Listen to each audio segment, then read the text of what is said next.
She knocked on my door 2 months after the divorce. Quietly, like someone returning to a place they no longer had permission to enter. I didn't expect the sound. I didn't expect the timing. And I definitely didn't expect the voice that followed. "Can we talk?" Her voice cracked as if she'd swallowed regret and it scratched its way back up. I didn't open the door immediately. I just stood there, listening to her breathe on the other side. 2 months, 60 days, 8 weeks of silence after she walked away with words sharper than the papers she signed.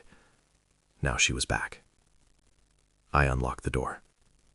She stepped in slowly, eyes scanning the living room like she was examining a memory she once lived in. She looked smaller, tired, nervous. I've made mistakes," she whispered. I didn't respond. Then I heard something, a faint sound, running water, the shower, my shower. Her face went pale. "Is someone here?" she asked. Before I could speak, the bathroom door opened. Steam drifted into the hallway. Her sister stepped out, wrapped in my towel, dripping water, looking at my ex-wife with the kind of stillness that only accelerates a heartbeat.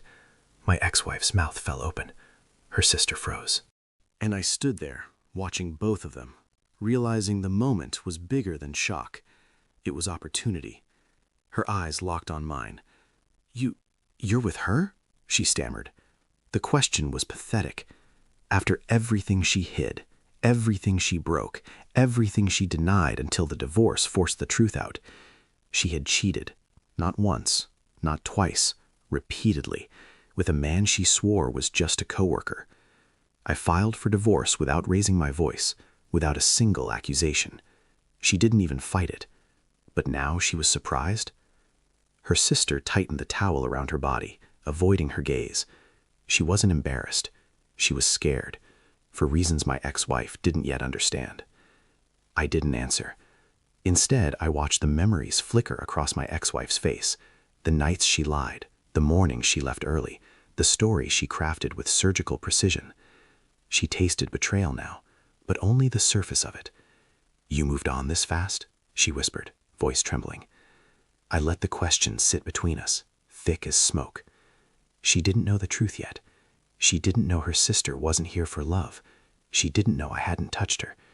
She didn't know I was still investigating the reason she had left so easily, a reason buried under months of false explanations. And she didn't know her sister held the missing piece. Not yet. I watched her fall apart without touching her. Suspicion had only just begun. 2 weeks after the divorce, I started noticing things. A financial paper trail she forgot to cover. Digital footprints in shared accounts she assumed I wouldn't check. Insurance forms with names that didn't belong. Medical bills under someone else's address. A child's ultrasound she tried to delete. She wasn't just cheating. She was planning a future with someone else. A future that didn't include me. Except something didn't add up. The dates, the timing, the whispers of her sister warning me, once, quietly, when she thought I wasn't listening. You should look deeper. So I did. I traced every hidden file, every locked folder, every document she thought was buried beneath encryption. And I found the truth. She had been pregnant, but the child wasn't mine. And the father wasn't the man she cheated with. It was someone else entirely. Someone whose name kept showing up near her sister's.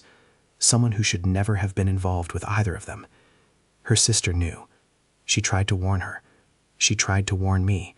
And in the aftermath, her sister came to my place, broken, desperate, ashamed of the role she played, and terrified of the man who connected them all. I didn't touch her. I didn't need to. Truth was closer than any physical comfort. My ex-wife stared at me, sensing the storm before it broke. "Why is she here?" she whispered. I handed her a folder, the one I had kept sealed until this moment. She hesitated, opened it, and the color drained from her skin. DNA reports, hospital documents, messages, photos, proof that she had been sleeping with the same man her sister once escaped from. A man with a history, a man she knew was dangerous, a man she hid from me until the pregnancy forced her into a decision. Her sister's voice shook. "I told you to stop. I begged you to stop." My ex-wife stared at the papers like they were on fire. "You knew," she whispered to me. "I knew enough," I said. "I waited for the rest." She sank onto the couch, gasping for air. For the first time, she wasn't the one in control of the lie. She reached for my arm. I stepped back. "Don't," I said. Not cold, not cruel, just final. "You came here to get me back," I continued, "to hide everything that caught up to you." Her sister watched in silence, tears building. "You didn't love me," I said. "You needed somewhere safe to land." She broke, completely. "You don't understand," he threatened me. "No," I cut in. "You threatened yourself, with your choices." I wasn't here to save her. She had made her bed with a man who destroyed everything he touched, and now she had to lie in it, alone. I walked her to the door. She begged, sobbed, promised she would fix everything, but I had nothing left inside her could break. She paused at the doorway. Why him?" I looked at her. "For the same reason he picked you," I said quietly. "You were both running from the truth, and the truth finally caught her." I closed the door before she could answer. Her sister stood behind me, still wrapped in the towel, eyes heavy with regret.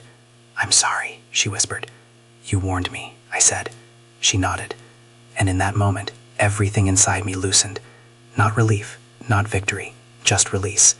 The kind that comes when a lie collapses under its own weight. I walked to the window and watched my ex-wife disappear into the evening. For the first time in months, my mind was silent. And silence, I realized, is what freedom sounds like.